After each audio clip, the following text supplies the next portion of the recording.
আসসালামু আলাইকুম রহমতুল্লাহি ওবরকাতুহ। সম্মানিত দর্শক, ইতিহাসের এক মহা সংকটে পড়েছে বাংলাদেশ আওয়ামী লীগ। এই আওয়ামী লীগের সবাই শেয়ার মার্কেটের কেলেঙ্কারির সঙ্গে জড়িত নন। এই আওয়ামী লীগের সবাই জুয়া খেলেন না, ক্যাসিনো কাণ্ডের সাথে জড়িত নন। চাঁদাবাজি, মাস্তানি, দখল এই কর্মের সাথেও আওয়ামী লীগের 1% লোকও জড়িত নয়। ব্যাংক লুট, মন্ত্রী হওয়া, এমপি হওয়া, ছাত্রলীগের সভাপতি হওয়া, সেক্রেটারি হওয়া, কিংবা দলের কোনো গুরুত্বপূর্ণ পদ পদবি পাওয়া, চেয়ারম্যান হওয়া, মেম্বার হওয়া, এই পুরো বাংলাদেশে যদি 35% আওয়ামী লীগ করে, তাহলে এরকম পদ পদবিধারী লোকের সংখ্যা কত হবে? বড় জোরে 1 লাখ। এখন বাংলাদেশের যদি 3 ভাগের 1 ভাগ লোক হয়, 3 6 18, তাহলে 6 কোটি লোক। আর যদি 35% হয়, তাহলে আরও বেশি, 6.5 কোটি লোক বা আরও 7 কোটি লোক আওয়ামী লীগ করে। তো 7 কোটি মানুষের মধ্যে যদি মাত্র 1 লাখ লোক এরকম অপকর্মের সাথে জড়িত হয়, দেশে দেশে বাইরে গিয়ে পালিয়ে থাকে, এবং তার পরিণতিতে যদি বাকি সব মানুষের জীবন দুর্বিষহ হয়ে ওঠে, খাওয়া দাওয়া বন্ধ হয়ে যায়, চলাফেরা বন্ধ হয়ে যায়, ব্যবসা বাণিজ্য বন্ধ হয়ে যায়, তারপর ঘর সংসারে অবমাননাকর একটি পরিস্থিতি হয়ে যায়, তাহলে এই যে যে 1 লাখ লোক যারা এই অপকর্ম করেছে, তাদের প্রতি আল্লাহর গজব অনিবার্য হয়ে পড়ে, অনিবার্য হয়ে পড়ে। আপনারা আমরা সবাই জানি যে মহান আল্লাহ রাব্বুল আলামিন দয়ালু, ক্ষমাশীল।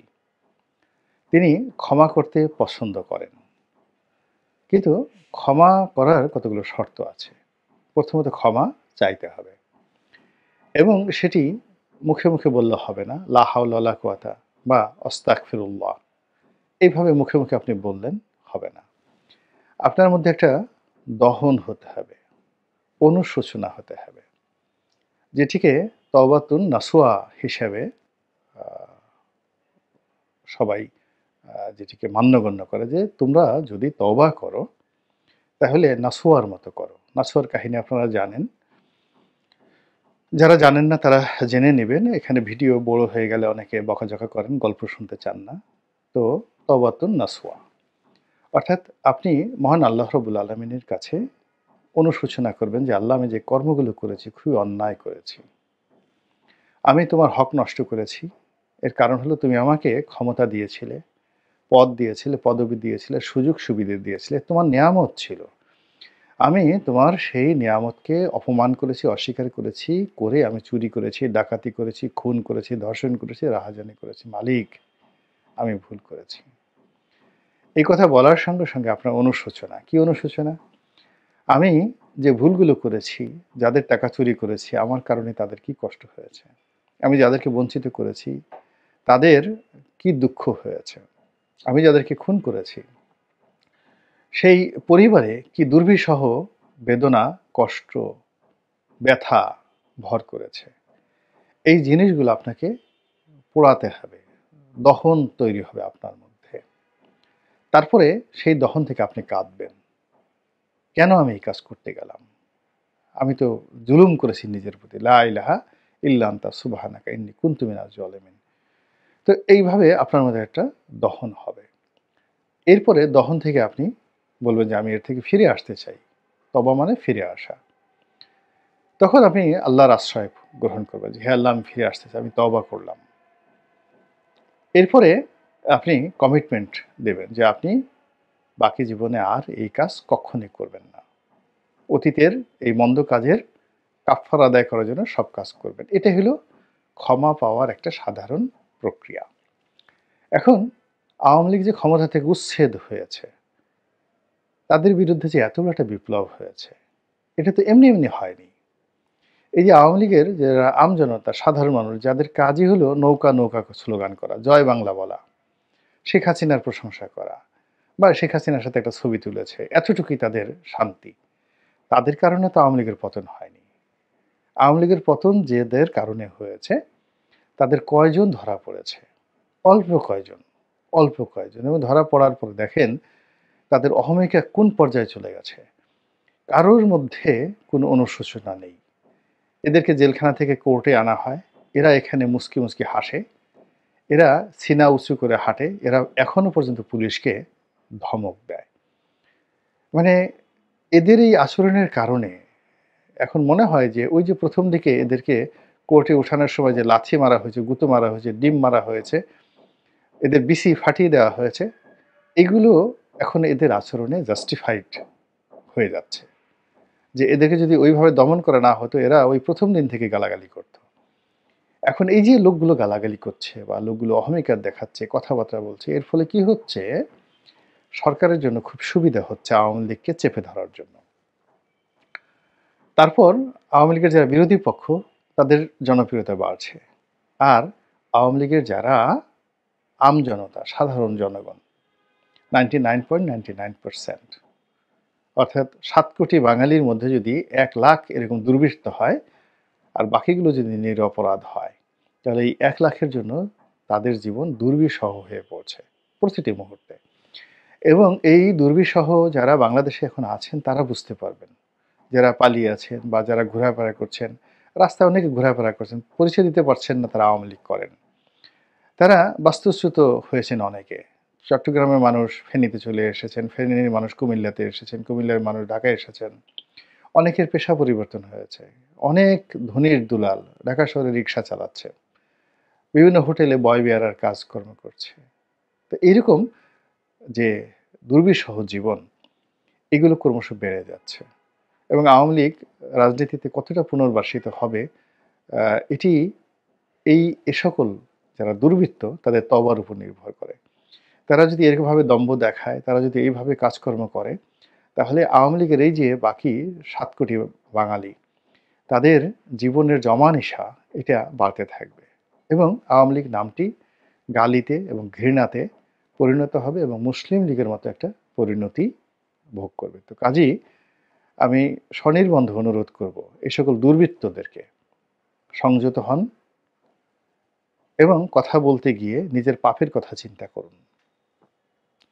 যে মানুষ ঢাকা শহরে মানে খেতে পারতেন না, গাড়ি তো দূরের কথা, বাসে চড়ার মতো অবস্থা ছিল না। এখন তারা দেশে মার্সিডিজ চালাচ্ছেন, দেশের বাইরে রোলস রয়েস চালাচ্ছেন। দেশে তাদের হাজার হাজার বিঘা জমি আছে, দেশের বাইরে তাদের অসংখ্য প্রাসাদ রয়েছে, কোথায় নেই, সব জায়গাতে আছে।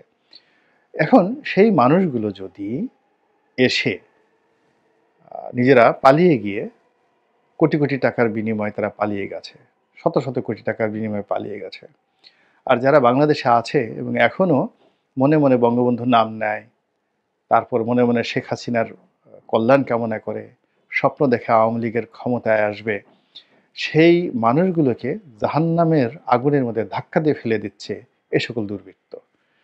তারা প্রায় যে যেখান থেকে পারছে তারা দলের পক্ষে সাফাই গাওয়ার চেষ্টা করছে, যে যেভাবে পারছে নিজেকে সৎ এবং দরবেশ প্রমাণ করার চেষ্টা করছে, যে যেখান থেকে পারছে তারা দলকে গাইডলাইন দিচ্ছে, প্রতিপক্ষকে হুমকি দিচ্ছে, ধামকি দিচ্ছে।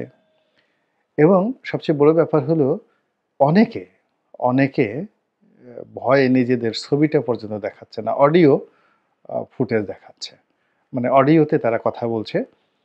এবং এগুলো আমাদের যে রাজনীতিতে ভীষণ রকম নেতিবাচক প্রতিক্রিয়া তৈরি হচ্ছে। সবচেয়ে বড় ব্যাপার হলো যে মানুষ যখন মানসিকভাবে বৈকলাঙ্গের শিকার হয়, পাগল হয়ে যায়, উন্মাদ হয়ে যায়, তার যখন হেদায়েতের দরজা বন্ধ হয়ে যায়, তখন একেবারে মৃত্যুর পূর্বক্ষণ পর্যন্ত আজরাইল যখন তার গলা টিপতে আসে, তখনও সে মনে করে যে সে সঠিক ছিল। এখন এই যে গত ১৫ বছরে আওয়ামী লীগের মধ্যে এমন কিছু লোকের সৃষ্টি হয়েছে, ওদের কল্প নষ্ট হয়ে গেছে এবং ওদের বিবেক ভোঁতা হয়ে গেছে, ওদের দৃষ্টি সেখানে একটা রঙিন চশমা সবসময় কাজ করছে এবং ওরা নিজেদেরকে ফেরেশতার আসনে দেখতে পাচ্ছে। তারা মনে করছে যে আমরা যে ধর্ষণ করেছি ওগুলো জায়েজ, গনিমতের মাল ছিল, জায়েজ হিসেবে ওগুলো আমাদের প্রাপ্য। আমরা যে চুরি করেছি ওগুলো আমাদের হক ছিল। আমরা যে ডাকাতি করেছি ওগুলো আমাদের অধিকার ছিল। কাজেই আমাদের সেই হক, অধিকার এগুলো পুনরুদ্ধারের জন্য আমরা আসতেছি। আর ওই যে ৭ কোটি যে সাধারণ আওয়ামী লীগের লোকজন আছে তারা এবং বাকি যারা আমজনতা আছেন, এখন প্রায় ২১ কোটি লোক বাংলাদেশে আছে। তো বাকি সবাই বেকুব। তোমরা আসো আমাদের জামাতা হিসেবে, দুলামিয়া হিসেবে, আমাদের ভগ্নিপতি হিসেবে, আমাদের মাস্টার হিসেবে, প্রভু হিসেবে আমরা তোমাদেরকে মাথায় করে নাচবো। আচ্ছা বলেন তো, বাংলাদেশে এরকম অবস্থা কারোরই আছে? এই লোকগুলোর কি ন্যূনতম বিবেক নেই? এই লোকগুলোর কি কোনো লজ্জা নেই? যাদের কারণে একটা সরকার, শক্তিশালী সরকার মুহূর্তের মধ্যে ভ্যানিশ হয়ে গেল। যাদের কারণে শেখ হাসিনাকে বাংলাদেশ থেকে চলে যেতে হলো। যাদের কারণে ৩২ নম্বর, এখানে ৩২ নম্বর ভাঙার পরিকল্পনা কারোরই ছিল না এই বাংলায়।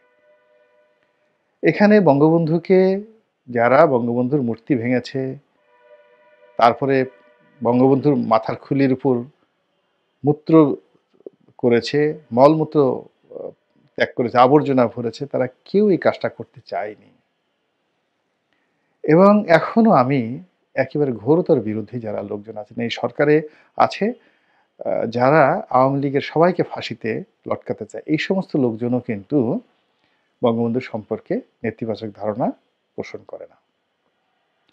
কিন্তু বাস্তবতা হলো এই যে ১ লাখ কুলাঙ্গার, ১ লাখ মানুষ রূপী যাকে বলা হয় দানব, যারা পুরো এই আওয়ামী লীগের সমস্ত মানুষদেরকে বিপদে ফেলে এদেশের লক্ষ কোটি টাকা বিদেশে পাচার করে তারপরে তারা সেখানে গিয়ে সুখের প্রাসাদ গড়ে তুলছে এবং সেখানে গিয়ে তাদের মুখে আবার সেই আওয়ামী লীগের জয়ধ্বনি, বঙ্গবন্ধুর জয়ধ্বনি, জয় বাংলার জয়ধ্বনি দিয়ে তারা স্বপ্ন দেখছে আবার বাংলাদেশে ক্ষমতা লাভ করবে। আমি মনে করি আওয়ামী লীগের যারা সাধারণ জনগণ এই ব্যাপারে তাদের মুখ খোলা উচিত। তারা কি এই লোকগুলোকে, তারা কি বিশ্বাস করে যে এই লোকগুলোর নেতৃত্বে আওয়ামী লীগ আবার পুনঃপ্রতিষ্ঠিত হতে পারে? তারা কি মনে করে যে এই লোকগুলো আবার বাংলাদেশে আসতে পারে? বা তারা কি মনে করে যে এই লোকগুলো যে বিভিন্ন সময় ইউটিউবে এসে, ফেসবুকে এসে, বিভিন্ন জায়গাতে বিভিন্ন সাক্ষাৎকার দিয়ে যে বিতর্কিত কথাবার্তাগুলো বলছে, অসম্মানজনক কথাগুলো বলছে এবং নিজেদের পুরো সময়টিকে, আওয়ামী লীগের পুরো সময়টিকে তারা মনে করছে নির্ভার, নিষ্পাপ এবং তারা কোনো ভুল কোনো কিছু করে নাই। এটা কি বাস্তবে তারা মনে করে কি না? তাই যদি হয় তাহলে আমার কিচ্ছু বলার নেই। কিন্তু একজন সাধারণ নাগরিক হিসেবে আমার কাছে মনে হচ্ছে যে অতীতের যে সকল তাগুত বাটপার তারা যদি তওবা করে, আল্লাহ যদি তাদেরকে ক্ষমা করে দেয়, মানুষও ক্ষমা করে দিতে পারে। কিন্তু তারা আল্লাহর সেই যে তওবাতুন নাসুহা, তার কোনো লক্ষণ প্রকাশ না করে তারা যদি ফেরাউনের মতো মৃত্যুর পূর্বক্ষণ পর্যন্ত তারা অহংকার করে, কারুনের মতো যদি তারা অহংকার করে, হামানের মতো যদি তারা অহংকার করে, আবু জেহেলের মতো মৃত্যুর পূর্বক্ষণেও যদি সে অহংকার করতে থাকে, তাহলে এই নামটি উচ্চারণ করার মতো লোক বাংলাদেশে অবশিষ্ট থাকবে না। কাজেই আল্লাহর ওয়াস্তে বা আল্লাহর দোহাই লাগে, নিজের মাথাটা ঠান্ডা রাখুন, বিবেককে সচেতন করুন এবং আপনাদের কুকর্মের ফলে পুরো বাংলাদেশ আজকে যে বিপদ বিপত্তির মধ্যে আছে, আওয়ামী লীগের কোটি কোটি মানুষ যে বিপদ বিপত্তির মধ্যে আছে, আমরা সারা পৃথিবীতে যে ইমেজ সংকটের মধ্যে পড়েছি, তার থেকে আল্লাহ আমাদেরকে হেদায়েত দান করুন এবং হেফাজত করুন। আসসালামু আলাইকুম ওয়া রাহমাতুল্লাহি ওয়া বারাকাতুহু।